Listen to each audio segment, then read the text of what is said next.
Love staying informed? Subscribe now and get unlimited access to local news, weather, and sports for just 99 cents a month for your first 3 months at inforum.news/join. Read every story, listen to every podcast, and download the apps that keep you informed and on the go 24 hours a day. So head to inforum.news/join right now to subscribe. What are you waiting for? Get 3 months of local news for just 99 cents a month at inforum.news/join.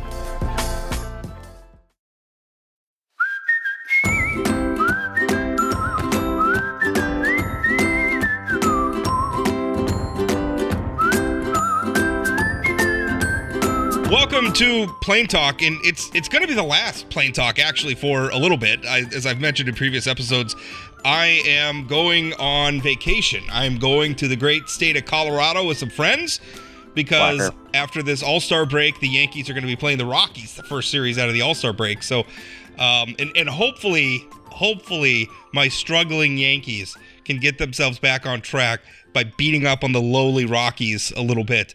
Coming out of the All-Star break. But I'm going to be on vacation. We're going to that, and then I'm taking off that whole next week, and then we're coming back. And Ben, I got to tell you, I planned this vacation thinking that this was going to be dead time for me, that there wasn't going to be anything going on. The legislative session was over. I didn't think anything would really be heating up. Well, the last time you planned a vacation, Rob, our governor announced for president. So Right.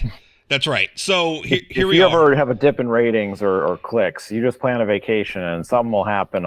Boost those numbers right up. Well, I've been following it. It's been so fun actually to be able to write about a presidential campaign right in the backyard. I mean, whatever you think about Doug Burgum and his running for president, and I think a lot of North Dakotans like it. However far he goes, I think there's just kind of, even among Democrats, I've heard there's just kind of a feeling of pride. Somebody from North Dakota's giving it a shot.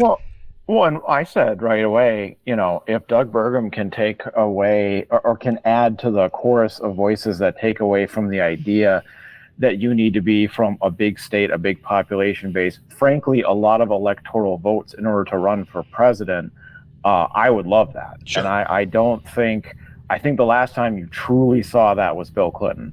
I think, because if you go back and look at the 92 Democratic nomination race, that was not a sure thing for Bill Clinton at all. And starting out, because he ran for president in 88 and was laughed off. It was like, you're the governor of Arkansas, get out of here. You got 5 people in a chicken coop? Get out. Yeah. What was because I remember there was a famous profile, or maybe it was a book about Clinton. It was The Man from Hope. Because that was his hometown, was Hope, Arkansas. So that was good. Jimmy Carter's obviously another example who came from a very rural, particularly in the 1970s, Georgia. I mean, we kind of think of Georgia almost as a swing state today. Almost. There's some weird political stuff happening in Georgia. But it's become a swing state now. Back in Carter's days, it was almost still sort of a part of the Solid South that was almost 100% Dixiecrat and was just sort of breaking for the Republicans. I would argue that Georgia still leans very Republican. The voters there just don't seem to have a lot of tolerance for some modern Republican stupidity, because Republicans have been given. Donald Trump cost Republicans in 2 straight Senate races down there. They put Roy Moore on the ballot for the United States Senate. Remember him, Judge Roy Moore, the virulently anti-gay. He had all the scandals came up. He was accused. Wasn't Roy Moore the Alabama guy that lost to Doug Jones, or am I getting my scandalous Republicans wrong? No, you're right. Yeah, Roy. Yeah, he was Alabama, wasn't he? One of those southern states. I don't know. One of the people that Warnock beat the first time out wasn't a joke. The person that Warnock beat the second time out, I almost, if I were Raphael Warnock, I'd look in the mirror and say, "My God, I only beat that guy by 1 point." Well, that one was Herschel Walker. I mean, I think if the Republican candidate's not Herschel Walker, they win. And if you don't have Donald Trump on the national stage, like telling Republican voters that it's fixed, telling them not to vote early, et cetera, I think Republicans probably hold that state. But it's far more competitive than in years past. I think we're agreeing there. Well, what's an interesting and genuinely a directly relevant point to Burgum's candidacy, coming from a smaller population, rural state, is what we're talking about in the case of those two is 2 Democrats that worked their primary and caucus system through grassroots advocacy, talking a lot to voters in Clinton's case, not Iowa, but New Hampshire, Carter's case throughout the South, but they went state by state, place by place. The Republican Party doesn't allow that, and that's not a partisan comment. The Republican Party has a winner-take-all system set up for their nomination per state, for the most part. And what that means is, I was going back and looking at this recently, keep in mind, Donald Trump in 2016 lost Iowa barely to Ted Cruz, and then went to New Hampshire, and he got all of 35%. Not a mandate, but the closest to him was like Rubio and because it was such a splintered field who were in the teens. But the point is, Kasich and Rubio finished second and third, didn't mean anything. They got 0 delegates out of it because it's a winner-take-all system. I honestly can see an argument for either, but one of the reasons that Barack Obama crept up on Hillary Clinton in 2008, even though she won plenty of states, was that he kept putting 40% instead of 20% in his pocket, and then he kept winning small red so states. even in the states, grassroots people to North Dakota, Nebraska, right? So that even in the states he didn't win, he's still banking some delegates. She I think won California, but her campaign in a famous fatal flaw thought it was winner take all, and she won it by a point. Well, it was like, by the time you split the delegates, say there were 60 delegates, it's a wash. She got 31 delegates. He got 29. Yeah, whatever. And you spent $5 million on this, or whatever it was. Point being, you spent a lot of money. Doug Burgum doesn't have that option. If Doug Burgum comes in second in Iowa, he gets nothing. He comes in second in New Hampshire, he gets nothing. I think that's a problem. I think that's something Republicans need to look at. Especially if we're going to have so many candidates running. If you're going to have such a large field of candidates, and this is probably going to be the norm. I mean, when there's an open seat election, at least for when there's not should be the norm. Well, it should. I think it's good. Yeah. Oh, and I'm not saying that's a problem. I'm just saying it's going to be the norm where we're going to have large fields of candidates. I think it probably makes sense to change the delegates so that if you win a state, they're apportioned among. And I don't think somebody who gets 2% should necessarily get any delegates, but maybe the top 2 or 3.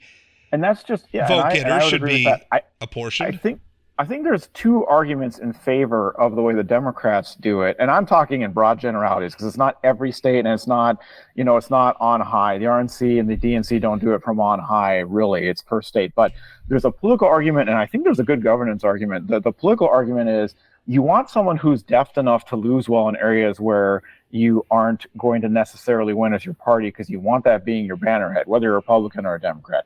2, I think from a good governance perspective, I really do like how it kind of forces you, if you're playing it smart, to go everywhere and talk to everybody. Hey, are you a congressman from Southern Florida and you've been dealing with immigration issues and fisheries and senior citizens in Florida your whole life? Okay, we're going to make you go to an ethanol plant outside of Omaha, Nebraska, and make you learn about ethanol. You're going to have to go to rural Oregon and learn about forestry. I like the idea of really running the candidates. There's all these complaints about how because Iowa goes first and the degree to which that has shaped our national politics, and I understand some of those arguments, but on the other hand, I want, to your exact point, I worry that if we don't do it like this, then the only states anybody's going to care about are the big population centers. So it's all going to be New York, California, Florida, and I want the candidates to get out from there. I want them to come to the Midwest. Well,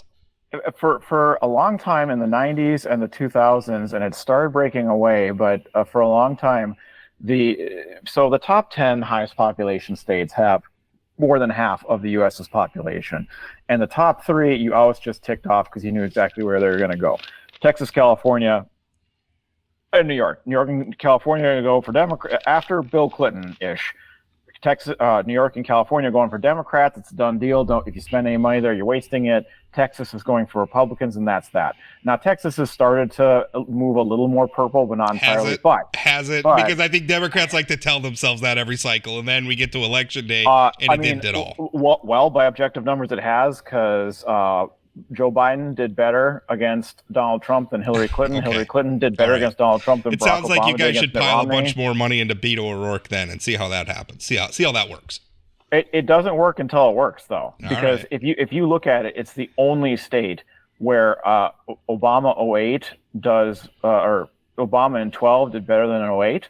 Then Hillary Clinton did better than Obama in Texas. Then Biden did better than Hillary. Now, each time it was an increment of about 4 points. But if you kept on that trajectory, that's 1 or 2 cycles away. And if you want to keep playing the Electoral College game, which I'm strongly suspecting Republicans will throw their hands up and give up very quickly once Texas falls, no Republican will ever be elected president again if Texas is to be blue. So they will. I don't want. Although to all the points that we're talking about, I also don't want to give up on the Electoral College, because again, that is a mandate that they have to at least pay some attention to smaller states, and they have to diversify, because if it's just a straight up popular vote race, again, it's just going to be the big population centers. That's all any candidate's going to care about. I actually disagree, and I'd love to run an election. You're wrong. You're absolutely 100% wrong. No way. Yep. If there are 5 million people in California that voted for Donald Trump that will never see their political view represented in the state of California, no Republican presidential nominee would spend any time outside fundraising in the state of California. You get rid of the Electoral College, suddenly they're spending some time there. Suddenly they're listening to California Republicans. Democrats are going to have to go to places like mid-range towns in Texas. It would be a great thing. Yourself. And you'd have, but point being, if we got rid of this odd system and went to one where the most votes get you to win, like every other election ever, we could also avoid the bottom 6 of the top 10 populated states were the only states that we had any presidential campaigning in. Pennsylvania, Ohio, Michigan, Florida, the swing states. Yeah. The swing states with population. Right. Because, I mean, New Hampshire can be a swing state, but nobody cares because it has 4 electoral votes. Right. It's all about electoral votes. It's dumb. So, well, yeah, I like the Electoral College. That's a debate for another podcast. Ben and I actually, as when we came up with the topics for today's show, were worried that because we didn't have a guest today. We just wanted to talk. And we were worried that we were going to be able to stretch those topics out. We are 10 minutes in, and I haven't brought up our first topic, which is Doug Burgum and gift cards. Which has got to be so the quote that I loved in the second column I wrote about it, I quoted this. This was from, I think it was. Well, let's introduce the gift cards actually. Okay. It's a fairly recent phenomenon. So for Doug people Burgum's who don't campaign know, said, Doug Burgum's campaign, what they did is they sent out a fundraiser that said, "Hey, donate $1 to our campaign, and we will mail you a $20 gift card." And it's a cash card basically. It's like a Visa or a MasterCard. Now there's a narrative around it. It's Joe Biden has caused inflation. Right. Because remember, when a Democrat is president, the president controls the economy. Well, when a Republican is president, here's the economy message runs on its own, yeah. and you can't possibly affect it if you're the president. Here's the here's the message from the tweet. It says, "People are hurting because of Bidenflation, and giving Biden economic relief cards is a way to help 50,000 people until we get into office and fix this crazy economy for everyone." Now, everybody likes to. The economy's hugely complicated. Democrats, when a Republican's in office, every bad thing in the economy is the president's fault, and vice versa when a Democrat's in office. But I mean, the real thing here is giving away the gift cards, and I mean, obviously he's spending at $20 plus, because if you think about it, like there's, he's doing it for the first 50,000 people who apply, so that's $1 million right there. And it's literally as transactional as it sounds. You donate $1, you get one of those Visa or MasterCard. You get $20. You can literally turn $1 into $20. They're doing it for the first 50,000 people, and it's costing Doug Burgum more than even just the cash, because he's got to pay for the gift. I mean, there's transaction fees. His fundraiser, he's using this company WinRed. They're taking a percentage. I don't know what all those deals are. Postage. But there's postage. I mean, so this is costing. When you're talking about that many people. This is costing what, 1.2, 1.5 million somewhere. I mean, I don't know. Yep. I don't know what this costs, but this is he's doing this, and you wouldn't normally. One thing that those of us who follow political campaigns really closely look at is burn rate, because it's a really fun indicator for how popular a candidate might actually be. And so a burn rate is how much does the candidate spend versus how much do they bring in? Because what the candidates spend their money on is fundraising. So how much, if they spend $100,000 on an email blast, an email campaign, and then they bring in $200,000, that's a pretty good rate, right? They're bringing in twice the amount of money that they're investing. But what the problem is that, what Doug's doing here is he's spending, he's it by purpose, right? So you could say if a candidate has a bad burn rate, which is they're only bringing in 10% more than what they're spending on their fundraising efforts, that's a bad burn rate. And it indicates that candidate's not getting traction because people are seeing their pitch and they're not donating money. It's not the indicator, but it's a fun little metric to follow. What Burgum's doing is he doesn't care. He doesn't need this money. He's the candidate in the Republican field that's spending the most money. He doesn't need this money. He's individually wealthy. He's not the least bit shy about spending his own money on his campaign. What he needs, though, are the donors, because to make the debate stage in August, the RNC's first presidential debate, he has to have 40,000 individual donors, and he has to have 200 of them have to be from each of 20 states. So in addition to having the 40,000, within that 40,000 number, he's got to have at least 200 donors in 20 different states, if not more. I thought it was every state, just 20 states? It's just 20 states. Weird. Why wouldn't you set it up to have it be every state? Because it's just a threshold. I think it's just a threshold. All right. Because otherwise, they could you could get 50,000 donors in New York or something, or Florida. No, I get that. I'm saying why not make it 200 donors in every state? Because there's 200 Republicans that donate money to every campaign, I don't know, whatever. I don't know. It's what they said, and the threshold is to keep unserious candidates. Like they're trying to. It's a filter. And so what they're trying to say is the people who make that debate stage are going to be candidates who have demonstrated some level of traction with voters. And so that's what, but Burgum's gaming the system, because you have to wonder, what we're seeing, you were sharing with me, and I actually wrote about the tweets you shared with me. We're seeing hardcore leftists saying, I'll donate to Doug's campaign, and then I'll donate the proceeds to Planned Parenthood or something, which, I don't think Doug Burgum cares if you do that. I don't think it's about him caring. I think it's, to me, that's a statement saying he's gaming the system. We're gaming it back and giving his money to pro-choice causes because we're upset about it. Okay, good. If that makes you feel good, great. You're helping him get on the debate stage. So if this is a candidate you oppose. If I were one of his opponents and he was actually polling nationally, I'd be using that to hit him. Yeah. And I think it would be very successful as a headline hit. So, I actually do think he has to kind of watch it. I'd like to give a bit of a super, super insidery take on the burn rate, though. What you're saying is it's a bad burn rate when you're spending more and you're taking in. And I on its face, it makes sense. It can be. Tempering that is the idea that sometimes there's a loss leader where maybe you just want to spend money. You send out a bunch of T-shirts and you lose money on the fundraiser, but you also get a bunch of email addresses, or you build out your camp supporter database. And there are candidates who have, quote unquote, well, let's call it negative burn rate. They're in the red, but as opposed to not red and blue, but red and black, as opposed to being in the black, but they're in the red, but they're so serious about this. I've even seen this with non-self-funding candidates. If you're scared, you're going to keep your powder dry, so to speak. You're going to save it for October for the big the vote push, or towards the end. Sometimes if your burn rate's high, it's because you want to stay up and you want to stay visible because you have the courage of your convictions the whole time. And honestly, as a compliment to Doug Burgum, and he has the ability to do this, frankly, financially without any worry, he doesn't care, and he's in it. I've become fully convinced he's in it to win it. I don't think he wants a cabinet spot. I'm actually to the point where I don't think he'd accept a cabinet spot from somebody he likes, let alone if it was Doug Burgum, which he's now kind of indicated maybe he doesn't.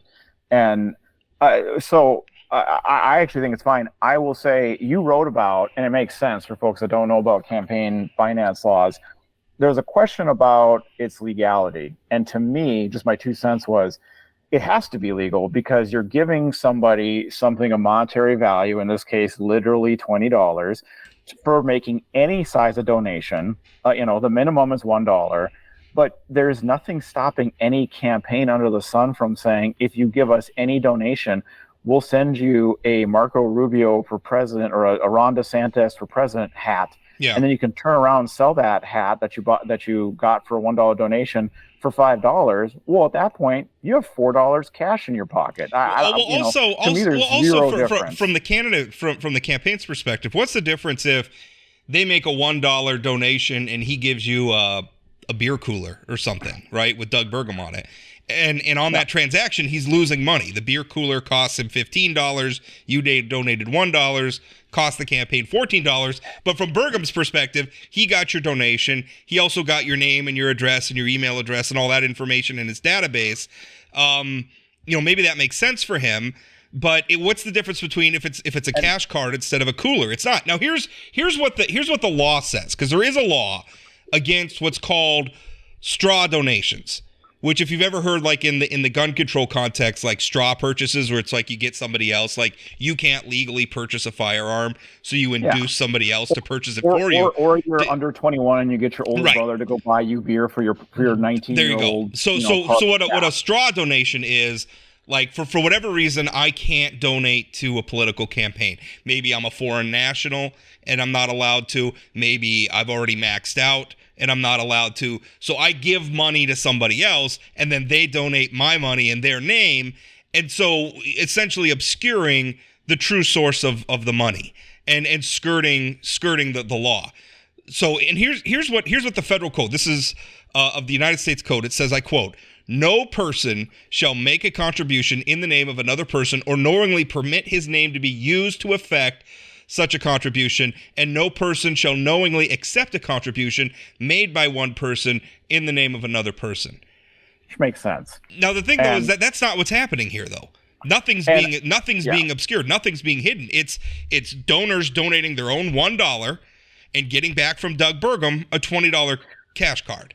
Something I can't remember who told me this, but someone described campaigns as the oddest startup company you've ever seen, because there's no focus on sustainability. No matter what you do, no matter how successful you are, it will end on election day.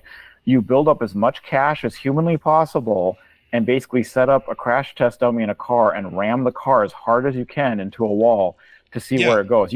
All the money you empty raise, the silos. If you don't spend it, if you don't spend it by election day, the ultimate fear of any candidate is you lose by 1 or 2 points or 400 votes out of 30,000 cast, and you have $1,000 left in the bank, and you're like, my God, what could I have done? You can tell Ben's experience was legislative races, because $1,000 is a lot of money in a legislative race.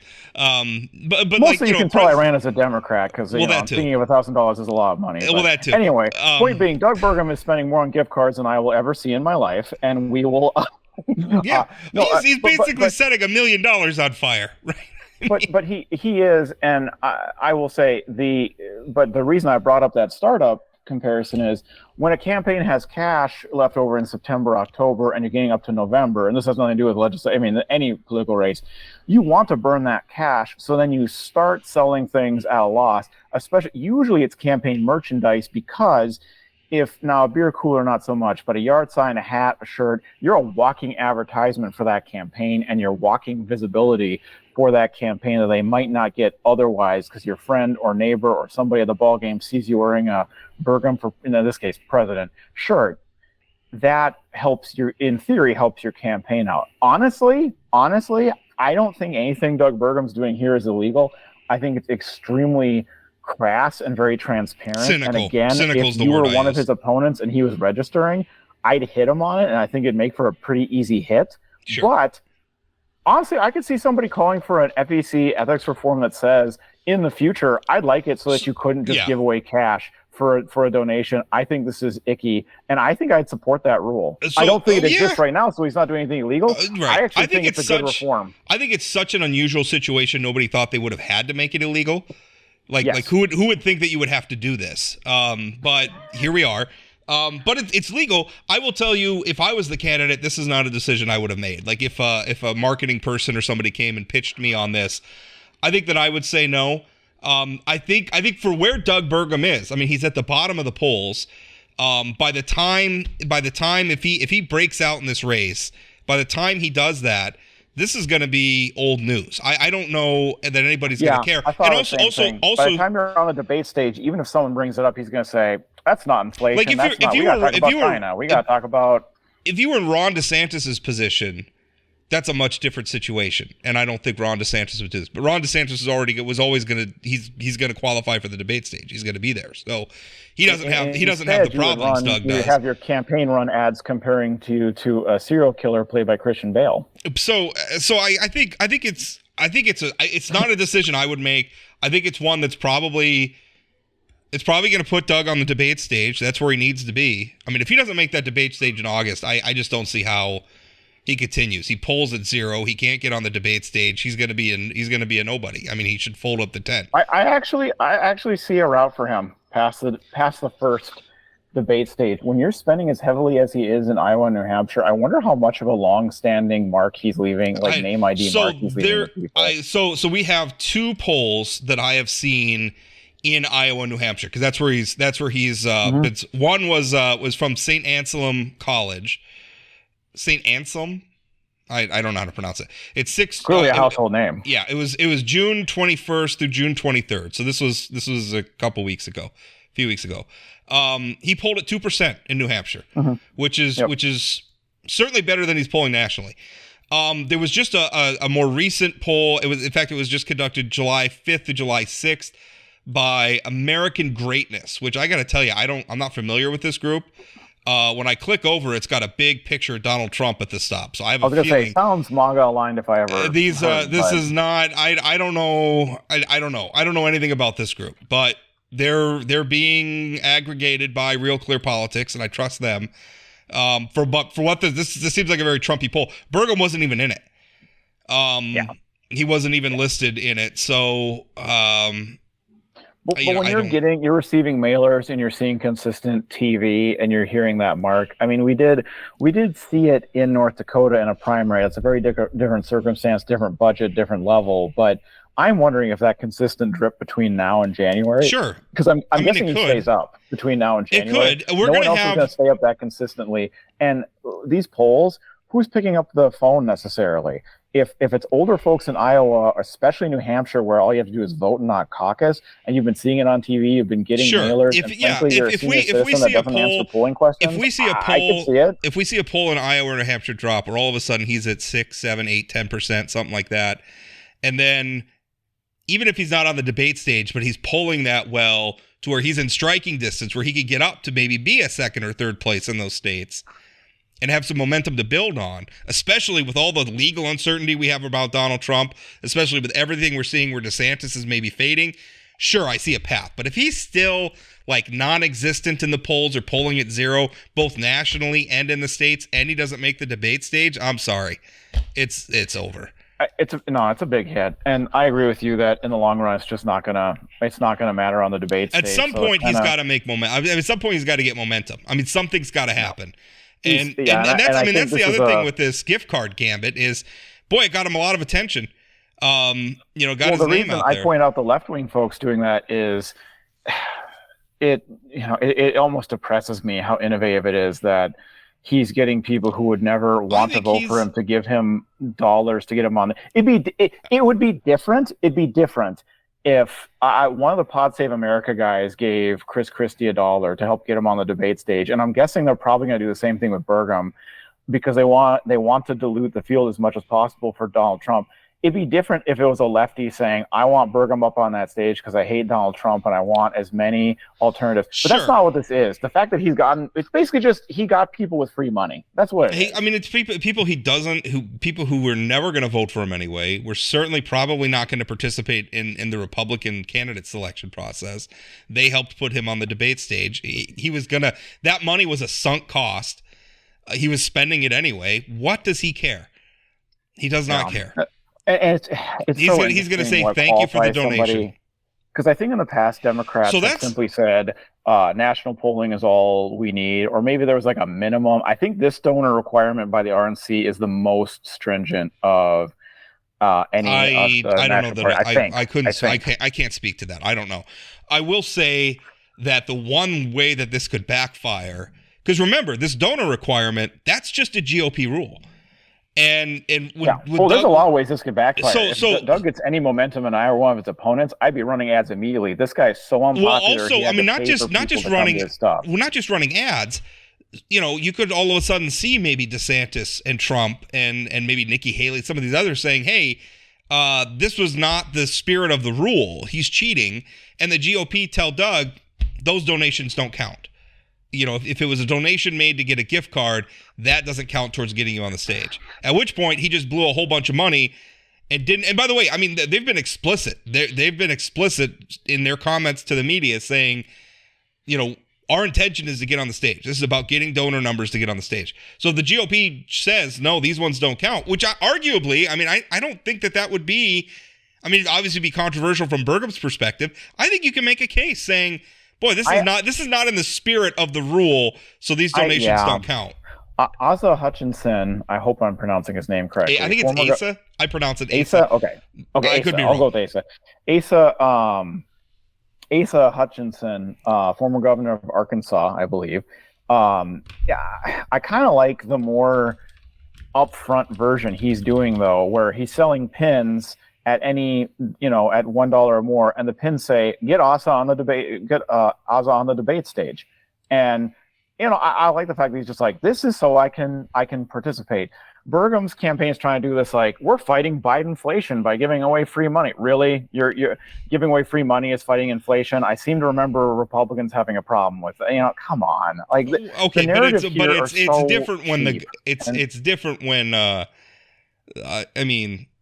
let's be honest. His $1 million in gift cards is not gonna move the needle on inflation at all. He's pitching it as, here's $20. Also, $20 is not going to help a household that's financially distressed either. It's not, but the premise of his campaign has been, I'm going to be consistently talking about three things: national security, energy, and what was the other one? The economy. Inflation, the economy. Inflation, and they're which pretty big, broad things.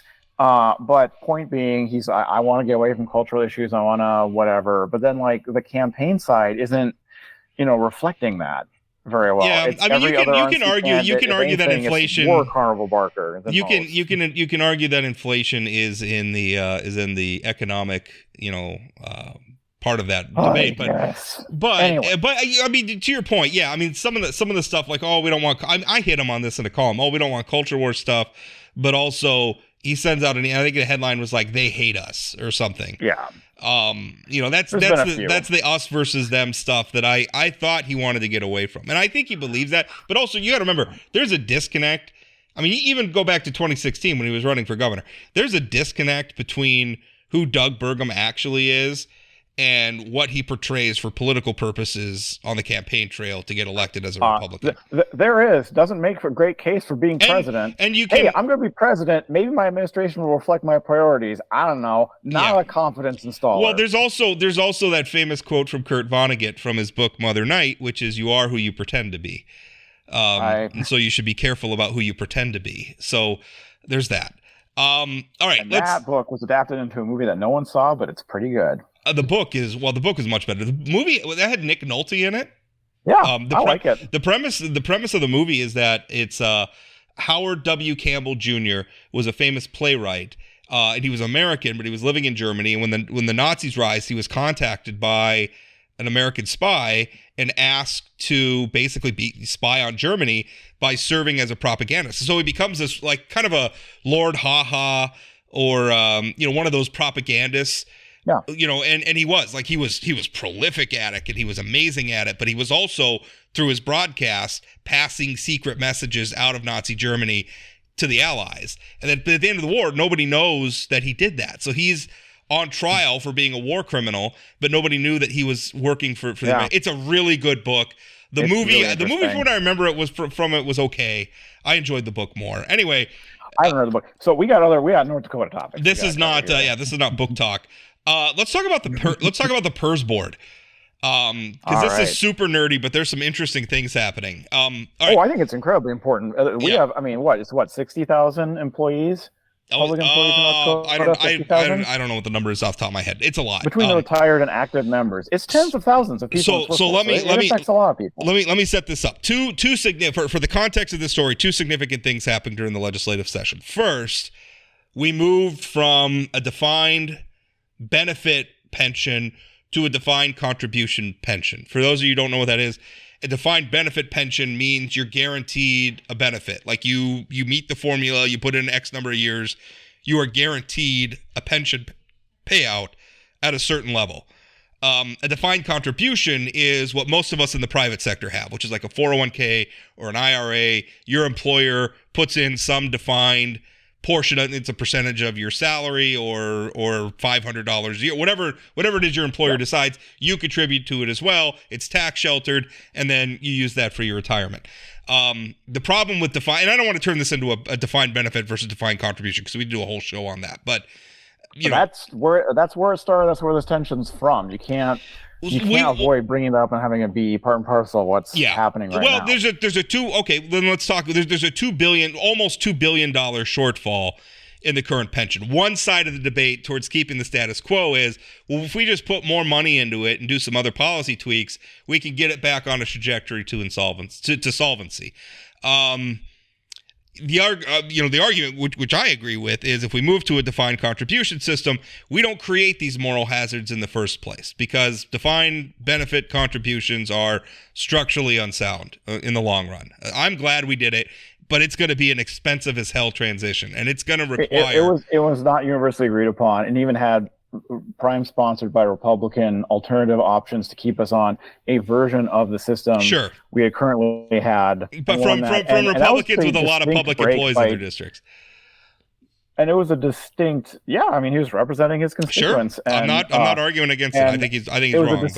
It was a distinct break by Doug Burgum from his Republican predecessors, Jack Dalrymple and John Hoeven, who both advocate and sign bills keeping the defined benefit system in place, which is context. I think it's from my perspective, defined benefit pensions are great for workers. I understand why workers want them. They're wonderful. I wish I had one. And by the way, I'm the son of two public workers. My dad was a cop. My mom worked for the city of Wasilla in Alaska. So they both had pensions from the state of Alaska.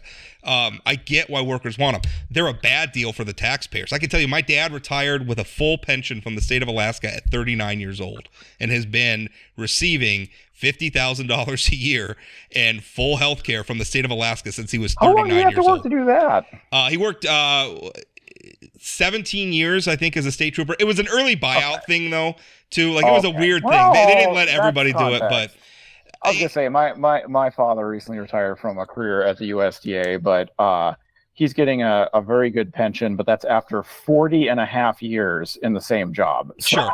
So, listen, and this is not me denigrating our public workers. I understand why they want them.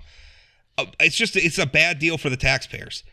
But anyway, I didn't want to turn. So what happened is they passed that, but it was controversial. And the executive director of PERS, which is the Public Employee Retirement System, which, among other things, primarily oversees the public workers' pension. That gentleman's name is Scott Miller. He didn't like this. As a matter of fact, after the bill passed, he had some very he went to the news media, and this bothered me. I thought he should have been fired for this. But he went to the news media and he essentially said, and I'm trying to look up the quote here. He says that it's the pension reform bill that passed. He said, I quote, is about to be the most expensive mistake in the history of the state of North Dakota. Now, this is a person whose job it is to take the law that the legislature passed and follow it in the administration of the pension. Based on that comment, I don't know that is a person who can be trusted to faithfully carry out the law as passed by the legislature. Now, whether you like that law or not, that was the law that passed. I see what you're saying there as far as like knowing your role and knowing your place in the political scheme of it. At the same time, if he has math to back that up and believes that, wouldn't he then also be criticized for not sounding an alarm on something that? But he did, and I had no problem. He was omnipresent in the committee testimony. He made that argument. He made his argument to the legislature. He was directly involved with PERS. He had to be giving input. Right. I had no problem with that. I had a problem with now the bill's passed and he's still out there dragging it through the mud. Was it before the governor signed it? That makes a difference. No, it doesn't. I mean, because the governor, everybody could have vetoed it. No, he wasn't going to veto it. He called for it in his State of the State address. So it was inappropriate for him to say. I would have fired him then and brought on somebody who's gonna. Because also you have to work with this is going to be an ongoing process. You have to work with the legislature on this. So, I mean, at that point, what's his relationship with the majority of the legislature that voted to pass this bill? I think that becomes untenable. But here's where things, it's even more untenable. It's even more untenable now. So what happened is, the other thing that the legislature did is they changed the makeup of the board. Now, previous to the board was a 9-member board, 2 of the members appointed by the governor, 2 appointed by the legislature, by legislative management. So essentially appointing 2 lawmakers. I don't like that really at all. Okay. I already had 2 lawmakers. Well, let me finish. Let me finish setting it up. So what the legislature did is they changed it to a 11-member board. And essentially what they do is they added 2 more lawmakers. So now the legislature is appointing 4 lawmakers. Governor appoints 2. And then the rest are from basically, constituencies or whatever. So it's now an 11-member board. Well, before the 2 additional lawmakers were seated, the PERS board, the previous iteration of the PERS board, voted to sue the state of North Dakota over the appointment of lawmakers to the PERS board. And their argument is it's unconstitutional, violates the separation of powers. I think they're wrong. And I think the court's probably going to uphold that because as part of that process, they've already had oral arguments before the court. And before the oral arguments, the PERS board went and they requested that the Supreme Court enjoin the legislative appointees from being appointed. And the court declined to do so, which is, if the court really saw now that's not a court opinion, that's just them denying an injunction. But if the court really saw a major constitutional issue here, I don't think they would have let those lawmakers be seated. But the court did. They denied the injunction, which brings us to yesterday's meeting. So what happened is the legislative appointees are seated. It's now an 11-member board. And Representative Greg Stemmen, he's a Republican from Fargo, he said, essentially, listen, the lawsuit was voted on by the previous board just weeks ago. We're now a new board. I move that we reconsider that vote. And Miller stands up, the executive director stands up, who doesn't have a seat on the board, but he's the executive director of PERS. He stands up and says, the appointee shouldn't even be here. The legislative appointee shouldn't have a say. The executive branch appointee shouldn't have to say, which is weird if we're talking about a separation of powers thing. The governor can't. Yeah, the executive branch. I take your point on that. I don't know about that. So he says you guys shouldn't have a say, and then the meeting was abruptly adjourned, and they never acted on the motion. And by the way, up to this point, this was like a 6-hour meeting, I think. Up to that point, the lawmakers, which is not typical for something like PERS. Right, sure. There's a lot of weeds to get through. They don't meet that often. They don't meet that often, but when they do meet, they do a lot of business. It takes a long time. Up to that point, the 4 legislative appointees had been participating in the meeting, casting votes, everything else. It was just all of a sudden when they were the move to reconsider, they flushed it down the toilet. And I talked to Stemmen, and he said essentially, I'm still kind of shocked about it. I actually called him when he was driving back from Bismarck, so I'm still kind of shocked by it. On other boards that I've sat on, whether it's contentious or even just issues that aren't clear to everyone, usually you would acquiesce to the legal counsel in the room and ask their opinion. I don't know why that wasn't done. That's his argument, is essentially, I tried to call Miller on this. I left a voicemail with him yesterday. He still hasn't called me back. So that's where we're at. And again, to me, this isn't really a debate about what flavor of pension you prefer for the state's public workers. This is about, at what point do you follow the rule of law? The legislature passed a law, and it's up to the PERS board to follow the law. And here we have the executive director of the PERS board who seems to be trying to put his finger on the scale. And that's not his role. Nobody elected this guy. We elected the legislature. We elected the governor. They made a new policy. It's his job to follow it. And if he can't follow it, with a good conscience, then he ought to resign. That's where I'm at on it. But it's very, very interesting and kind of down the weeds. But, hanging in the balance, again, is an existing pension fund that has a multi-billion-dollar deficit. It's a pension fund that serves tens of thousands of public workers. This is a really consequential thing. It absolutely is. So there's a lot. The phrase "I'm not an attorney" gets used a lot, but truly here, in order to comment on it, I do wish I knew a little bit more about the law in depth. So with that caveat that I kind of don't know what I'm talking about, even as a former legislator, I think, well, actually here, Rob, correct me if I'm wrong. There's a 9-member board with 2 legislative appointees, and the legislature changed it from that to an 11-member board with 4 legislative appointees. Is that correct? Right. So they basically added 2 more legislative appointees. So at the end of the day, is it the end of the world? Absolutely not. But is it a move in the right direction? I don't think so, because I can't imagine what in the world justification would be for it other than we, the legislature, a majority of people who voted for this change, don't like what the sport's doing, so we're going to put more members because we They're make the rules. We're also the referee. We're going to add more people to the team to get our way. That stinks. I don't think it stinks. That's not a good move. I don't think it stinks. I don't think it stinks, and here's why. I think there's a mission creep. One second. I think there's a mission creep on behalf of the legislature that is.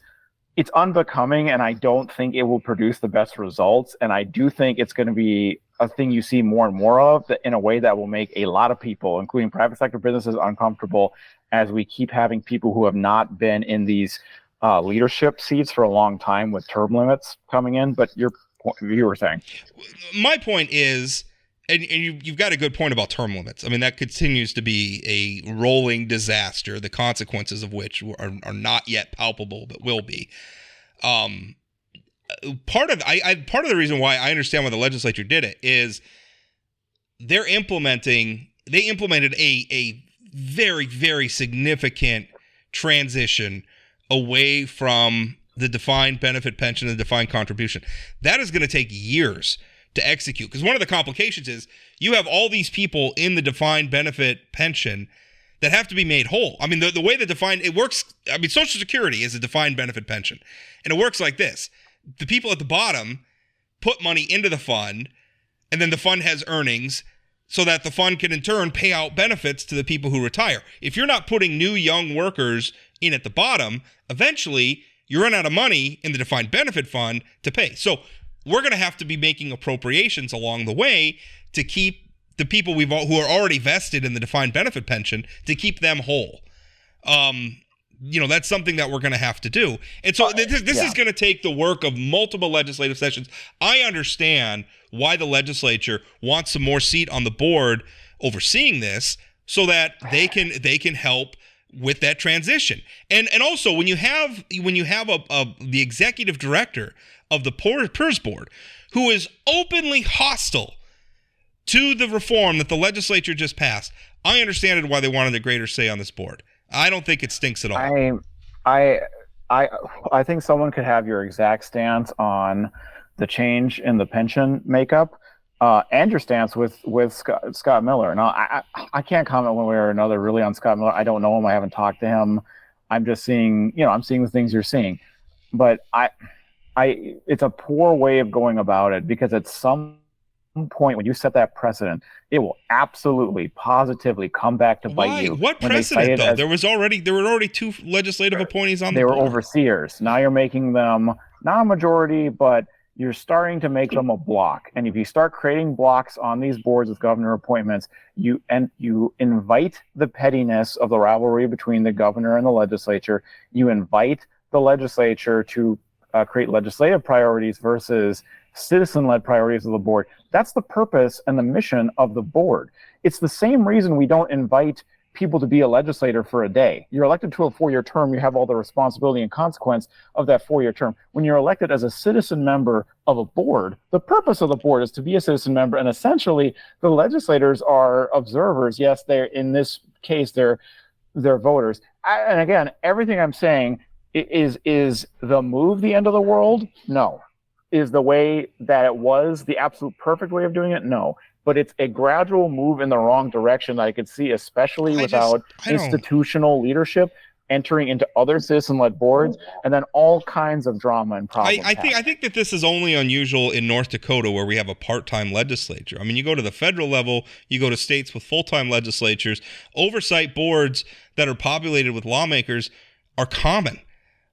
Do we want that, though? They're all over the place. I have heard consistently we don't want to be like other states, and we're unique in how we're keeping government local, and we have citizen-led boards. Is that something we want? I have never heard as such. very frankly, on a partial level, I think our state. I've been accused of, the Democrats just want us to be like California. We aren't like that here in North Dakota. For some reason. I'm not necessarily talking. There are a lot of red states with full-time legislatures too. So I don't think that's a liberal versus conservative thing. And frankly, I actually would push back on that from what I heard when I was in the legislature. Texas meets every other year for 6 months. And the Republicans here are so proud of that. And that's one of the reasons they think Texas is ran better. Because it's closer to the citizens and the government's limited. I don't know about that. That's a I'm repeating a narrative I have heard consistently from Republicans. It's not necessarily. I mean, listen, I go back and forth on the idea of having a full-time legislature or what have you. I know that we're a state where our population is growing. We had one of the fastest growing populations in the country over the last decade. We now have one of the youngest populations in the country. I think we're at an inflection point, and this is a much larger argument than this pension imbroglio. I by the way, I was getting some jokes from my colleague April Baumgarten about my use of fireworks, and that my headline on this was "Fireworks at Pension Board," and she's like, "Rob, July 4th just happened. I thought somebody was setting off a Roman candle in the boardroom," and I said maybe I should have said verbal fisticuffs or imbroglio, but this is larger than that.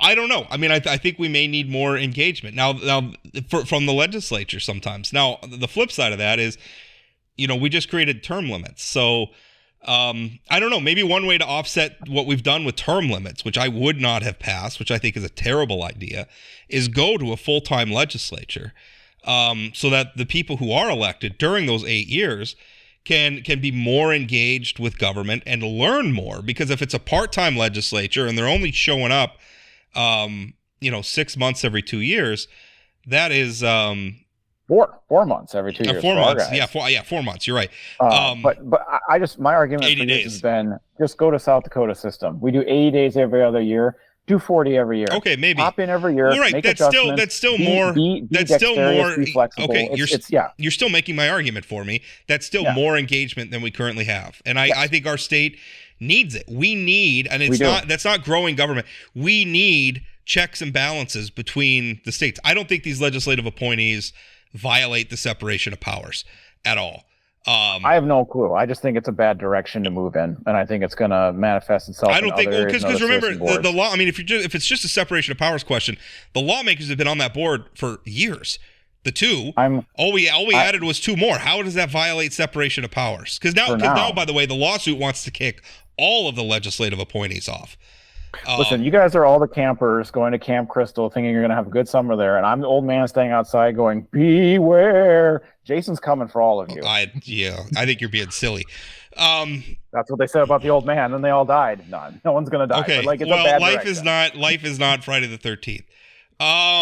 Hey, let's talk about, I guess we can mention quick, the North Dakota Republican Party went in the red in their last monthly donation. Never thought I'd see the day. It's happened. Like, I was going back looking because I kind of want to track the trend now that this new regime is the Sandi Sanford and the quote unquote culture warriors have control of the party. What's fundraising going to look like compared to previous cycles? I'm sincerely doubting there's a law precedent for major donors who have been consistently donating to either donors of either party asking for refunds of their major checks. There has been like it's an off year and it's a weird month and they didn't bring in as much donations as they outlay. And it's not a big deal. Like, they have cash on hand. It's just sometimes when the political cycle's slow, I have noticed that once or twice. I have never seen where major donors have asked for an amount of money back that represents 26%, more than a quarter of what the party has raised so far year to date. And they asked for it back. That is a major blow. I'm told that more's coming. I guess we'll see what I don't know names or anything. I guess we'll see what shows up in future FEC reports. And then the other part that's harder to calculate, which is why I'm going back and amassing data from previous years, is the donations that don't get made at all, because it's just Republicans who are unhappy with the current leadership. I thought that was really interesting. Is that precedented? Because on my side of the aisle, I know that the Democratic Party, for I can't remember the exact terms, like for a quarterly report or something, spent themselves into the red, like the quarter before election day, intentionally. Like It was known, it was a plan, because they wanted to basically empty all the silos, like you said, and they had a plan for getting federal PAC dollars or something else in the fourth quarter to make themselves whole. But they wanted to make sure that, they left it all in the field, so to speak, during election day.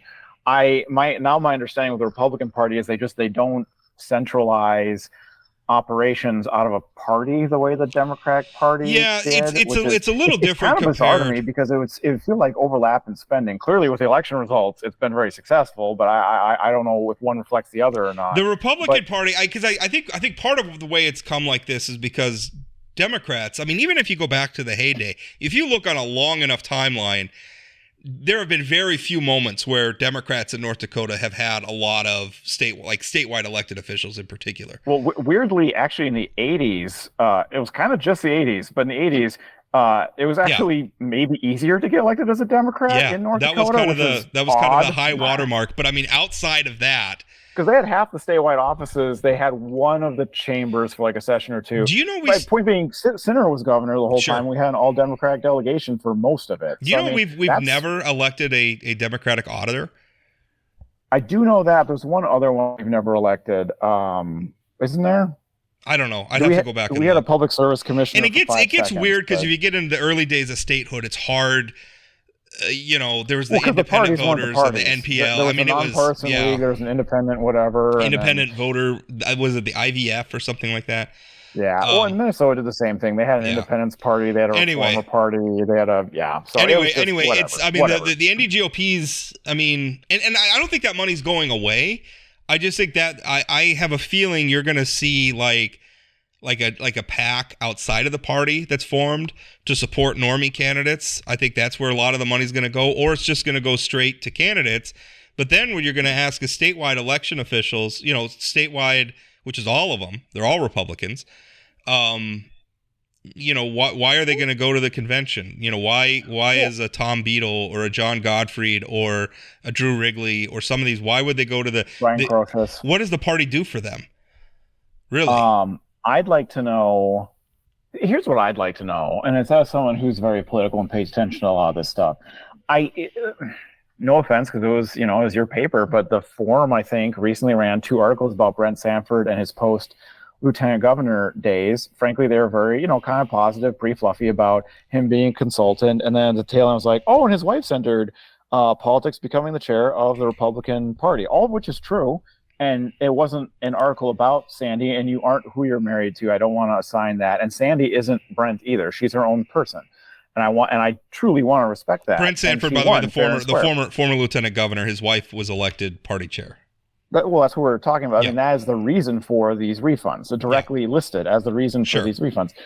Why isn't Sandi Sanford having to field questions from the media in general about hey, you just became chair of the party and a bunch of people asking for refunds. What's up with that? And it is frustrating for me, frankly, as a Democrat, wondering, I work for you just became chair of the party, and now people are asking for refunds. Doesn't there have to be some accountability for that? Isn't there some outcry there? There is. Our paper is covering it. I'm covering it.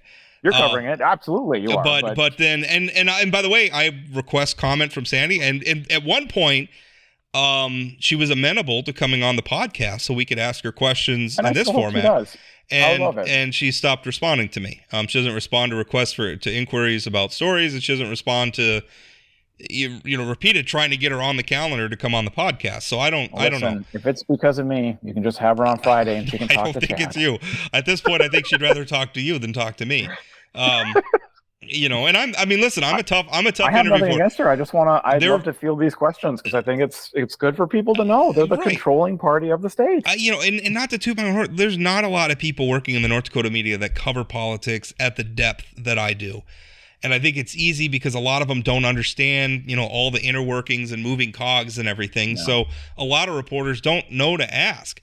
I think it's an interesting phenomenon that I know, kind of what you would think of as a stereotypical Republican, and I don't even think it'd be offensive to them. Mid-level business owners, companies with 40 to 100 employees, who I know who live in Fargo, who are part of business associations I've been part of, who will donate to the Republican Party, generally might have a yard sign, might not.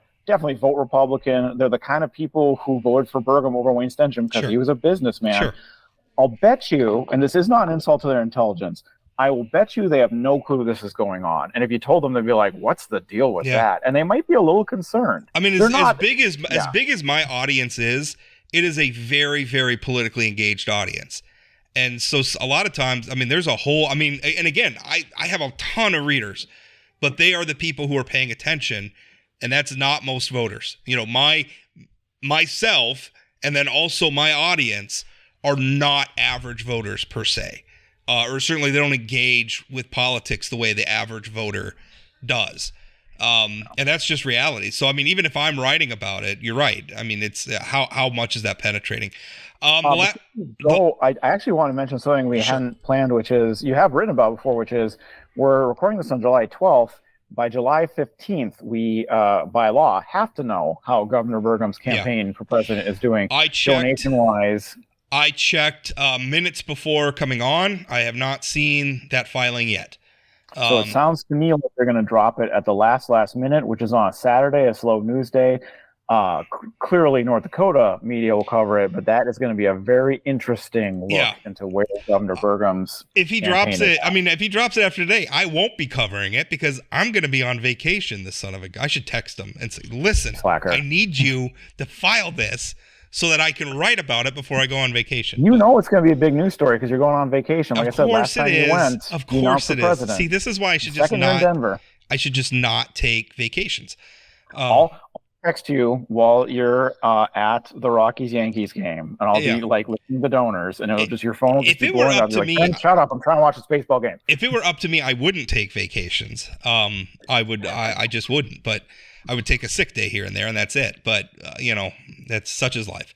I shouldn't complain. I'm going on a vacation. I'm complaining about it. That's terrible.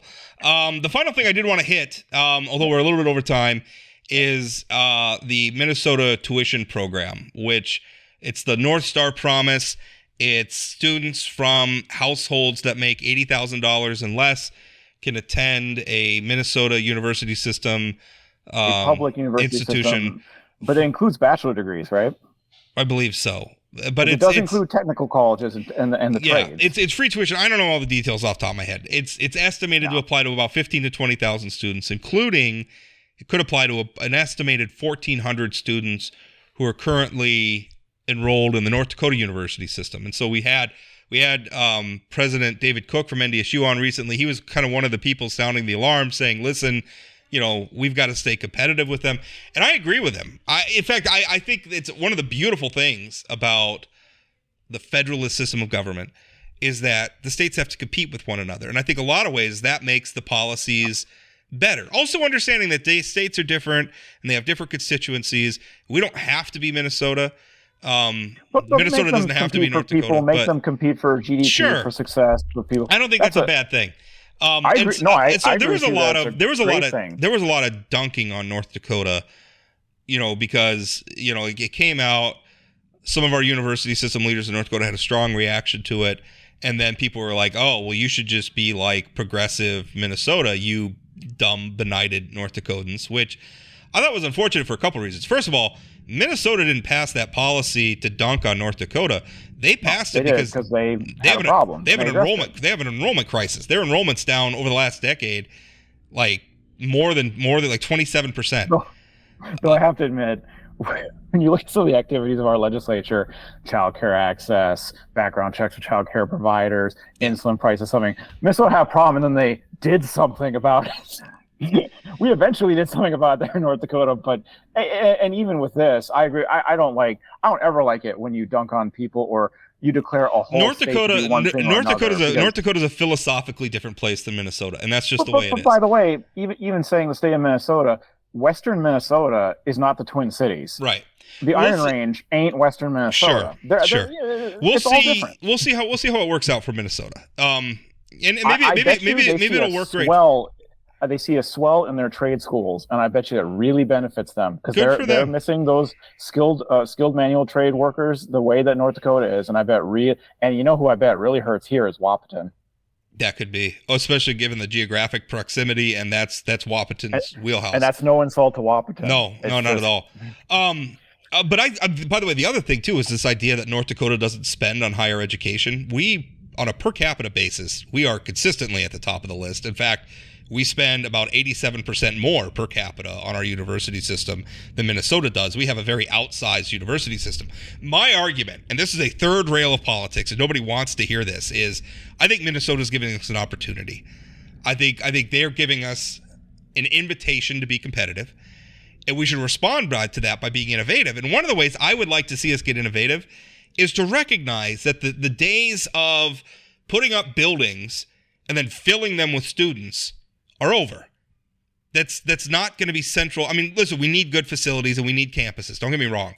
But that's not central to the role of higher education anymore. I would like to see us get innovative. I think it's time to have a serious conversation about closing down some of our campuses. And I know nobody wants to hear that, and all sorts of parochial politics and NIMBYism and everything's going to get involved in this.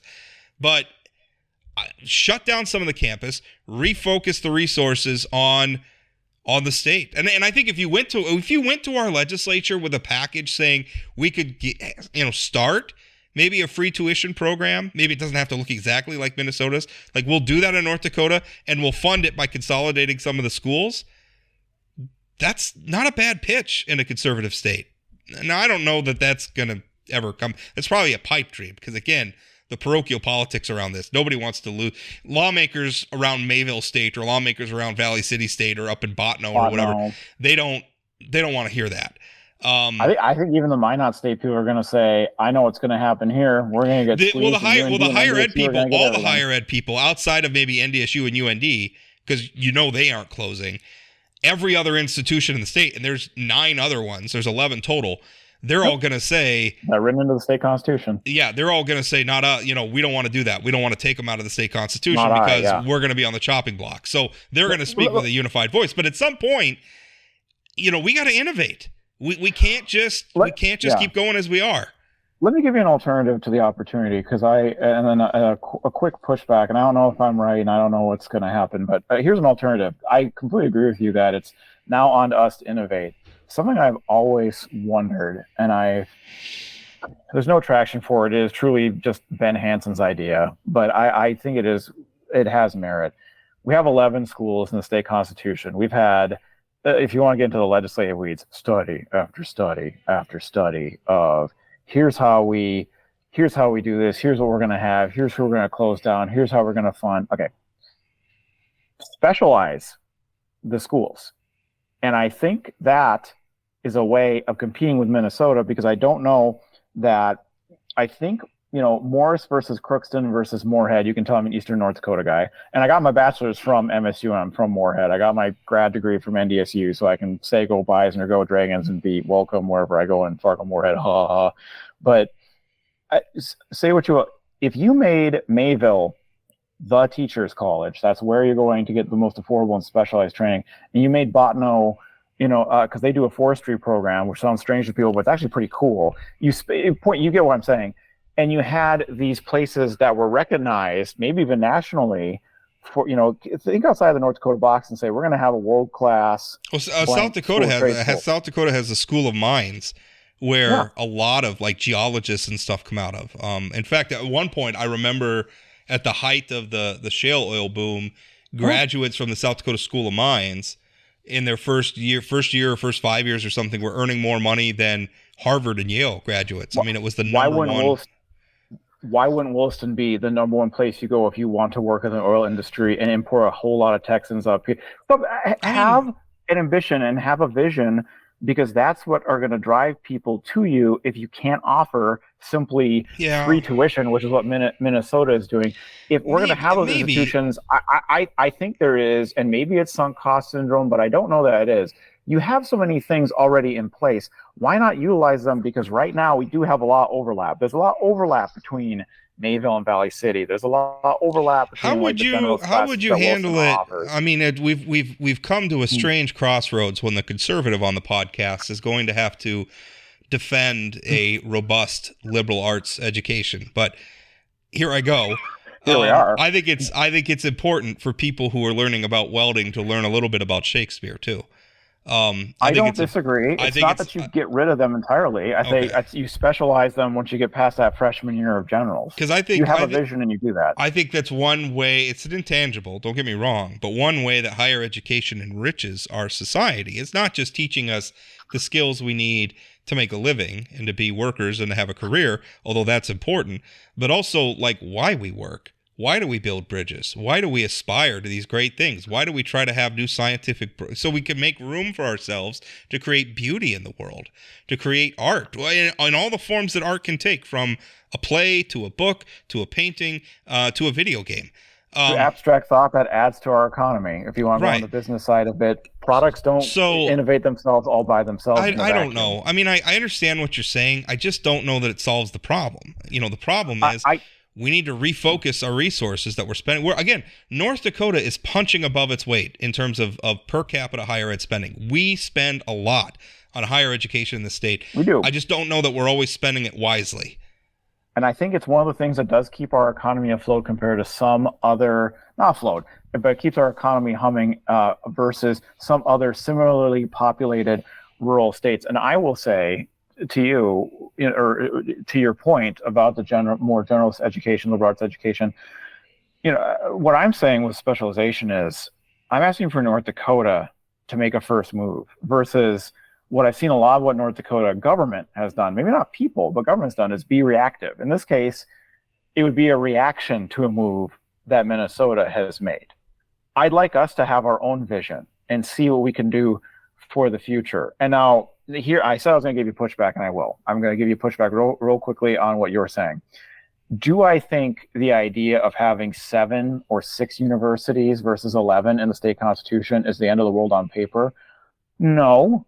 But what I do see is where the rubber hits the road is you're going to have to do it through this legislature. And right now, not everybody. We have a whole lot of book banners, reactionaries, and hysterical people running the state legislature. No, I'm sorry, they are. And where the rubber hits the road, if you gave that to their hands, you're putting the fire hose in the hands of the arsonist, in my opinion. They will cut out everything they can just to say they cut state government and go back home and say, I cut taxes. Yeah, and I think they'll do it in a imprecise way that will have nothing but a negative result from a generational perspective. Step one is you have to move the institutions out of the Constitution, because you can't do it. You can't do anything with them as long as they're there. And that, by the way, is not just the legislature. That is, you got to get that through a vote of the people too. So that's tough.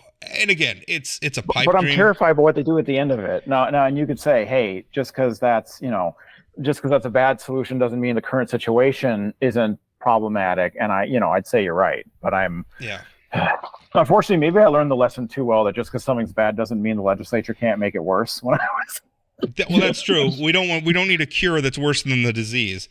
Right. It's like those pharmaceutical commercials where it's like, this pill will make your toenails stop being yellow, but it might make you contemplate suicide.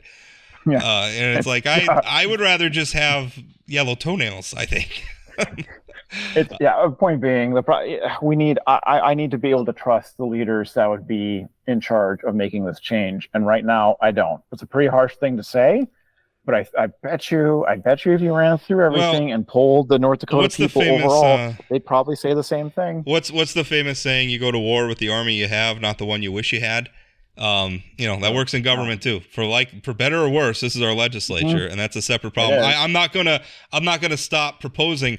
We need to do something to remain competitive in higher ed. I'm incredibly glad the university presidents spoke out and acknowledged, hey, we have a lot of rural Minnesota kids that come to our institutions, that get educated here, and if they meet the right person or get the right job, oftentimes they stay here. And while they're here, they contribute to our economy as well. Those are all good arguments. But what I'm saying is if their plan to address it is to just copy and paste Minnesota's free tuition program, it is going to flop. This legislature is not going to go for it.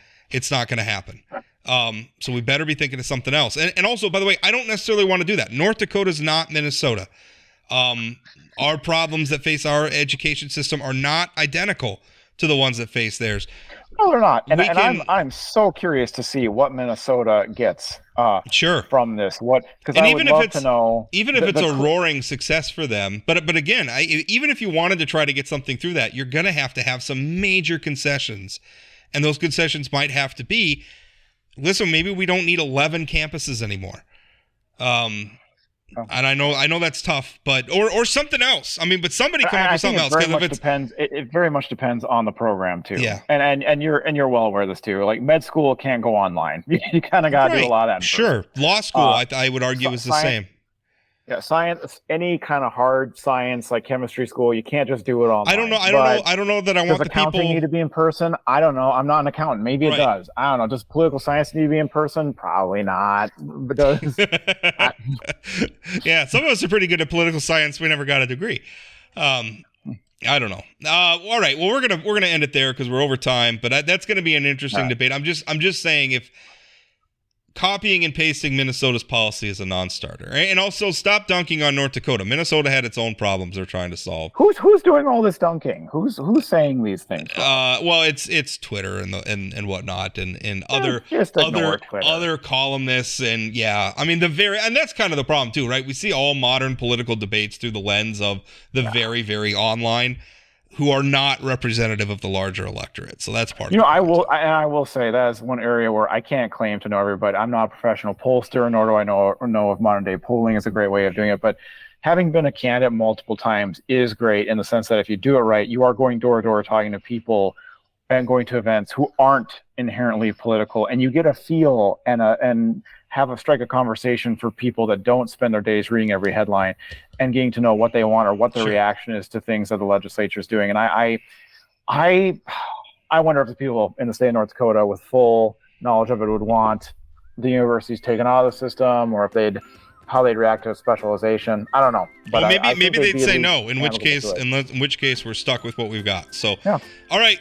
We're going to end it there. Ben, thanks. We'll talk again. Remember, podcast not starting up again. I'm going to be no Friday show, no Wednesday or Friday show next week. The week after that, I'll be back. Thanks for listening. We'll talk again.